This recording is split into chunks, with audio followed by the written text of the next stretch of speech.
Hello दोस्तों। Cancer के patients में वॉमिटिंग होना एक बड़ा इंपॉर्टेंट प्रॉब्लम होता है।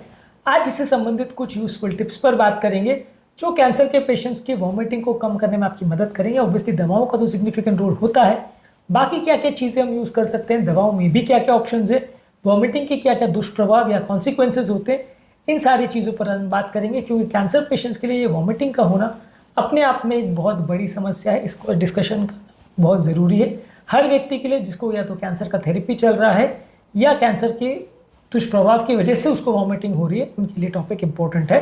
टॉपिक पे जाने से पहले जो लोग हमारे चैनल पे नए हैं उन्हें रिक्वेस्ट करूँगा कि चैनल को सब्सक्राइब करें, वीडियोस को लाइक करें, शेयर करें, फॉलो करें, कमेंट करें, पूरा देखें। टॉपिक इंपॉर्टेंट है इसलिए इसे अंत तक देखिएगा। चलिए शुरू करते हैं इंपॉर्टेंट वीडियो।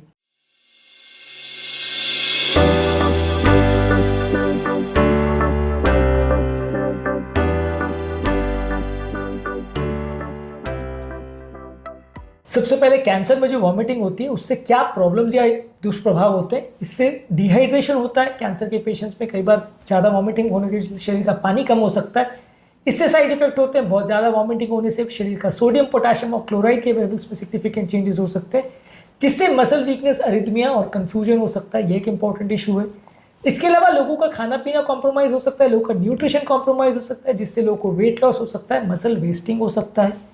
इसके अलावा कैंसर के पेशेंट्स में अगर वॉमिट हो जाए, पेशेंट उस समय अनकॉन्शियस हो तो एस्पिरेट कर सकता है, यानी श्वास की नली में वॉमिट चला जाए तो पेशेंट उसकी वजह से सडन मृत्यु हो सकती है। इसके अलावा पेशेंट को कई बार बहुत ज़्यादा वॉमिटिंग होने की वजह से ट्रीटमेंट अपनी दवा बंद कर देता है पेशेंट, और पेशेंट इतना ज़्यादा परेशान हो जाता है कि वो कोई भी थेरेपी लेने से ही मना कर देता है, क्योंकि वॉमिटिंग उतना ज़्यादा टॉक्सिक साइड इफेक्ट होने चालू हो जाता है। जैसे ही वो दवा लेता है इतनी वॉमिट हो जाती है कि वो बर्दाश्त करना मुश्किल हो जाता है, दवाओं से भी अक्सर कंट्रोल नहीं होता। इसकी वजह से कई ट्रीटमेंट पूरी तरह से बंद हो जाते हैं, लोग थेरेपी चेंज कर देते हैं, दूसरी पद्धति में चले जाते हैं सिर्फ वॉमिटिंग की वजह से। तो ये एक छोटा इशू नहीं, काफ़ी बड़ा और डेंजरस इशू है। तो इसको डिस्कशन करते हैं, इस पर क्या क्या कर सकते हैं। करने में देखिए, सबसे पहले दवाइयों की अगर बात करें तो इसमें सबसे ज़्यादा कॉमनली यूज होती है दवाई ऑन्डेंसेट्रॉन, ग्रानिसेट्रॉन इस ग्रुप की सेरोटोनिन 5-HT3 रिसेप्टर एंटागोनिस्ट जो है, ये ज़्यादातर दवाइयाँ अक्यूट कीमोथेरेपी इंड्यूस वॉमिटिंग के लिए यूज़ की जाती है। इसके अलावा न्यूरोकाइनिन 1 रिसेप्टर एंटागोनिस्ट यानी NK1 रिसेप्टर एंटागोनिस्ट, इसमें एप्रेपिटेंट और फॉस्फेपिरेंट, ये दोनों बेसिकली एंटीमेटिक या वॉमिटिंग को कम करने वाली दवाई हैं। इसके अलावा आप सूजन को कम करने के लिए स्टेरॉइड्स का कई बार प्रयोग करते हैं। ये कई बार बाकी जो दवाई आप प्रयोग करते हैं, वैसे तो स्टेरॉइड वॉमिटिंग को कम करने की दवा नहीं है, लेकिन सूजन को कम करके ये वॉमिटिंग की दवाओं के साथ काम करता है, तो थोड़ा बेटर रिजल्ट्स मिलते हैं। इसके अलावा आप डोपामिन एंटागोनिस्ट जैसे मेटोक्लोप्रोमाइड और क्लोरप्रोमाइजिन का प्रयोग करते हैं। अगर किसी व्यक्ति को दवाई देने के बावजूद भी अगर वॉमिटिंग हो रहा है तो साथ में इसका प्रयोग किया जाता है। कई बार अगर किसी व्यक्ति को घबराहट की वजह से एंटीसिपेटरी अगर वॉमिटिंग हो रहा है तो वैसे पेशेंट में एंग्जाइटी को कम करने के लिए बेंजोडाइजिपिन यानी एंटी एंग्जाइटी मेडिसिन देते हैं। किसी किसी पेशेंट में कैनाबिनॉइड्स जैसे ड्रोनाबिरॉल और नाबिलोन, इनका प्रयोग किया जाता है। अगर कोई व्यक्ति को कीमोथेरेपी इंड्यूस वॉमिटिंग है और वो दवाओं को रिस्पॉन्ड नहीं कर रहा है तो उसका प्रयोग होता है। इसके अलावा एंटी हिस्टामिनिक में डाइफेनाइड्रामीन और इस तरह की दवाइयों का प्रयोग किया जाता है जो नोजिया, वॉमिटिंग, और अगर किसी को ब्रेन में चक्कर वगैरह का साथ में प्रॉब्लम है, साथ में वॉमिटिंग आ रहा है तो उसमें प्रयोग इसका किया जाता है। ये दवाइयों से थोड़ा वॉमिटिंग को कम करने में मदद मिलती है। तो ये कॉमन दवाई है जिसको एक साथ या कॉम्बिनेशंस में या अलग अलग तौर पे आप यूज़ कर सकते हो वॉमिटिंग को कम करने के लिए। अब बात करेंगे बाकी क्या चीज़ें करते हैं। बाकी चीज़ों में आपको हाइड्रेशन मेंटेन करने की ज़रूरत है। पेशेंट को अगर बहुत ज़्यादा वॉमिटिंग हो रही है, पानी नहीं पी रहा है, तो सलाइन चढ़ाइए, इससे उसका पानी का बैलेंस मेंटेन होगा।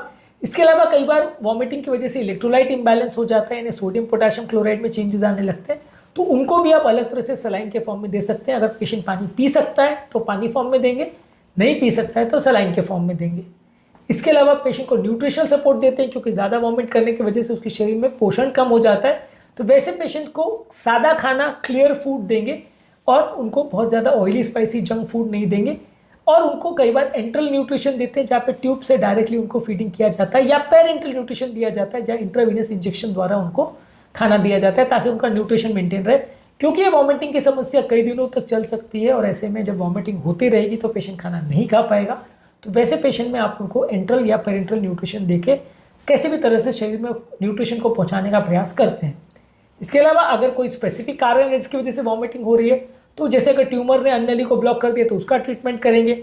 अगर कोई रेडिएशन या कीमोथेरेपी की वजह से हो रहा है तो उसका ट्रीटमेंट करेंगे। यदि कोई इन्फेक्शन की वजह से हो रहा है तो उसको मैनेज किया जाएगा, और यदि कोई मेटाबॉलिक प्रॉब्लम की वजह से हो रहा है जैसे हाइपर कैल्सीमिया और हाइपोनाइट्रीमिया की वजह से हो सकता है, तो आप उसको मैनेज करेंगे। इन सब चीज़ों से भी वॉमिटिंग में मदद मिलेगी। कुछ लोग को साइकोलॉजिकल स्ट्रेस या एंग्जाइटी डिप्रेशन की वजह से वॉमिटिंग होती है, तो वैसे पेशेंट में आप साइकोलॉजिकल सपोर्ट देंगे पेशेंट को, इससे भी एंग्जाइटी डिप्रेशन कम होगा और वॉमिटिंग कम होगी। ओवरऑल आप रिलैक्सेशन टेक्निक्स जैसे योगा, प्राणायाम, डीप ब्रीथिंग एक्सरसाइज और गाइडेड इमेजरी का प्रयोग करते हैं, इससे भी पेशेंट का डिप्रेशन, एंग्जाइटी कम होता है, मानसिक तनाव कम होता है, इससे भी उनकी वॉमिटिंग थोड़ी कम होती है। इसके अलावा ऑल्टरनेटिव थेरेपी में आप जिंजर यानी अदरक की बनी हुई चाय या उसका प्रयोग करते हैं, इससे भी वॉमिटिंग कम होती है।